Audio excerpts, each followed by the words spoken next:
Because if they had lost to Connecticut, her job's on the line. They missed the playoffs, her job's on the line. It's not going, well, Caitlin was injured and now Sophie's injured. No, her job. And so they did save her job.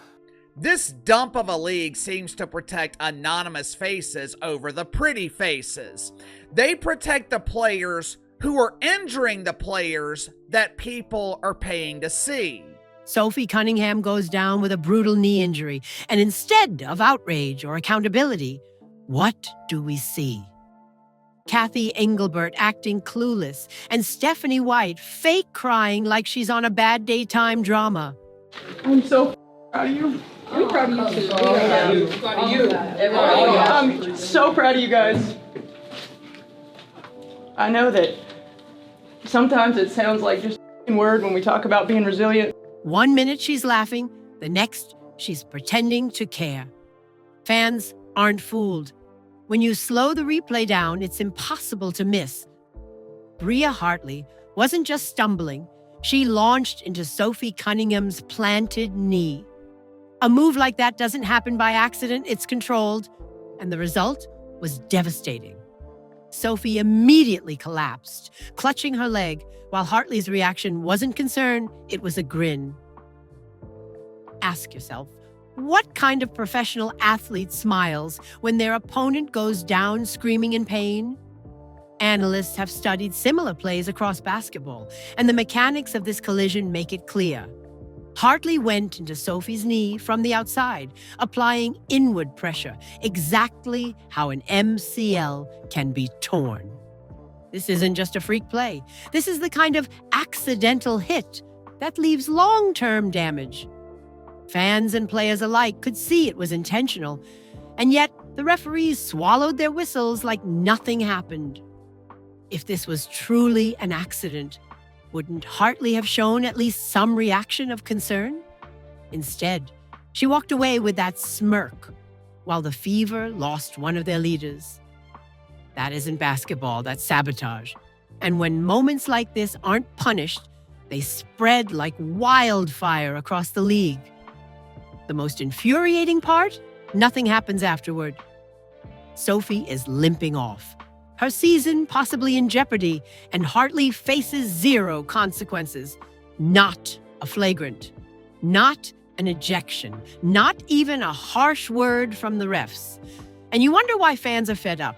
Indiana Fever fans have carried this league's viewership all year. Attendance records, TV ratings, merchandise sales, those numbers spike when stars like Caitlin Clark and Sophie Cunningham are on the floor. Take them away, and what are you left with? Empty arenas and silent broadcasts. The anger isn't just about one injury. It's about a pattern where dirty plays go unchecked and stars are left unprotected. People paid money to see Sophie and Caitlin. Now one is already out, and the other just got targeted.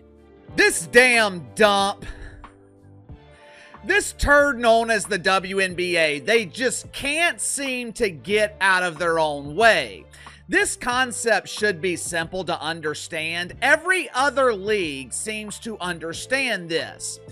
There are star players and there are role players. Or in the case of the WNBA, there are 1 or 2 players that people are willing to pay to see, and the rest of this league is filled with unknown extras. Do fans really want to tune in to watch role players shove each other around and laugh about it? That's not the product anyone signed up for. Fever fans are checking out, and the WNBA is about to feel it in ticket sales and TV contracts.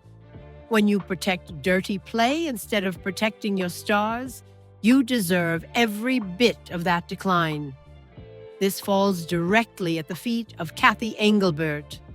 A commissioner's job is simple: protect the league's assets.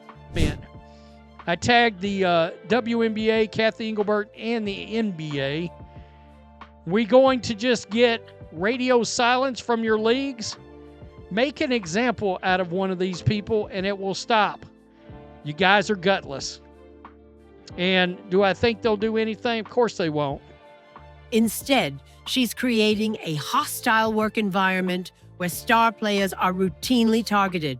and nothing is done about it. Fans are already calling for lawsuits, and honestly, they have a point. Think about it. If your workplace knowingly allowed unsafe conditions, ignored complaints, and punished people who spoke up, wouldn't you sue? Sophie Cunningham was fined earlier in the season for speaking out against poor officiating. I'm dialed in. I need to focus on hitting my shots, making sure I'm executing the schemes right. I'm not focused on the extracurricular activities. And you know what? During that, it was just part of the game. I think the refs had a lot to do with that. It was a build-up for a couple of years now of them just not protecting, the star player of the WNBA. And so at the end of the day, I'm going to protect my teammates. That's what I do. And I'm a team player, so it's all good. Now she's on the floor with a wrecked knee, courtesy of a missed call. That's not just mismanagement, it's negligence. Referees who miss these plays should be fired immediately, and Engelbert should be held accountable for fostering this culture. Adam Silver, who runs the NBA, can't keep ignoring it either. If the NBA wants to keep pretending the WNBA is a partner brand, then step in and regulate it. Because right now, Engelbert is letting her players get mauled while pretending everything is fine. Fans and WNBA players, they have been begging the league to crack down on dirty players. But the diva of dump divas, Cathy Engelbert, she is either incapable or she is unwilling to protect her star player. That's not leadership, that's cowardice. And the longer she hides, the uglier this gets for the league. Let's call this what it is: unsafe working conditions. Basketball will always be physical, but when players are being told to target knees and elbows with zero consequence, that's not physical play, that's workplace violence. In any other industry, employees would call OSHA, and honestly, maybe that's what needs to happen here. Think about the irony. These athletes dedicate their lives to perfecting their game, to staying in shape, to giving fans something worth watching. But when they're on the court, they're being treated like disposable pawns. What's stopping players from filing a complaint about unsafe environments? You've got repeated injuries, a track record of unregulated physicality, and a commissioner unwilling to act. If you were an employee in any other setting, this would already be a legal case. Why should professional athletes be treated differently? They deserve protection, not silence. Until Engelbert is forced to answer for this, the league will keep spiraling, and eventually, players might just take matters into their own hands and not in the way Engelbert expects. Here's what chills fans to the bone: the smiles. First, J.C. Sheldon is caught grinning after Caitlin Clark is hurt. Now Hartley is all smiles after Sophie goes down. What are we watching here? A professional league or a group of players treating injuries like comedy?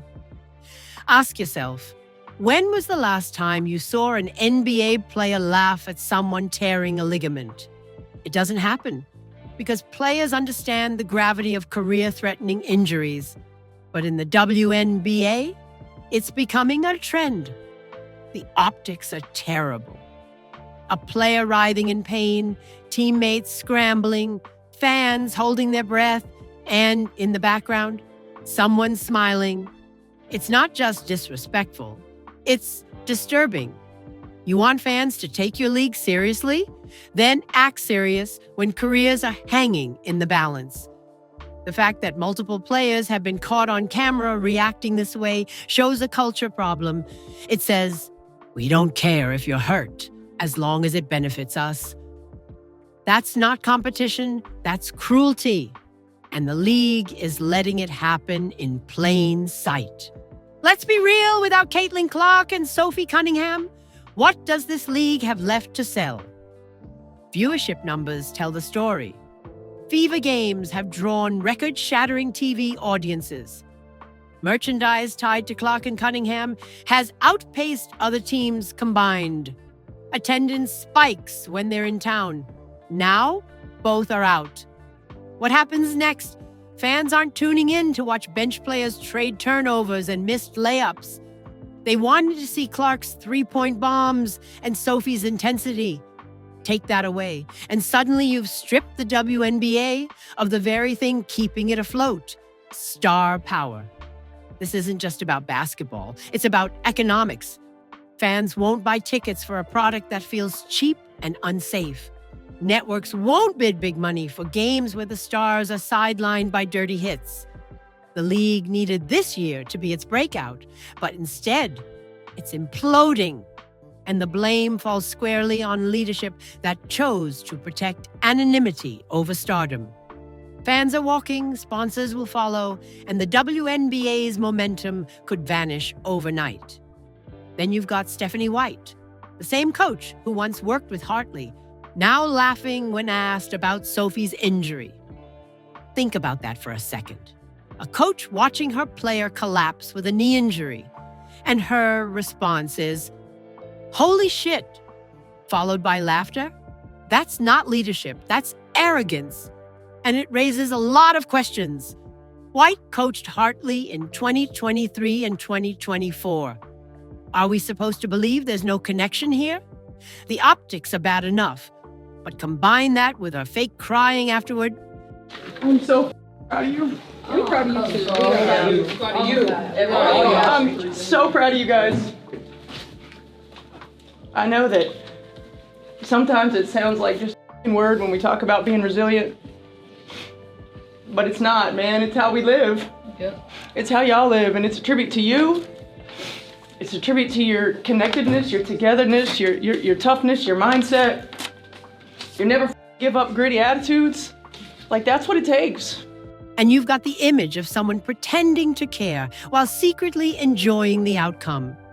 That's a dangerous precedent. Coaches set the tone for their teams. When the head coach treats injuries like a punchline, what message does that send to players?